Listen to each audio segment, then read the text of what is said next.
Isa na naman super typhoon ang paparating. Ililigtas ko ang mga tao. Tungkulin ko protektahan sila. Hanggang kailan ka magtitiis, Sierra Madre? Pinoprotektahan ka ba din ng mga tao mula sa pagkasira?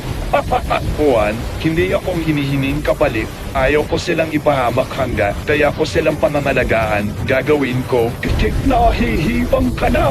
Saluhin mo ang bagsik ng hangin ko.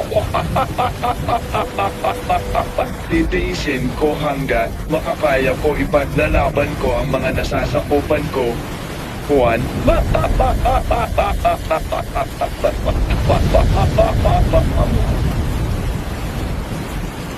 tumigil ka na.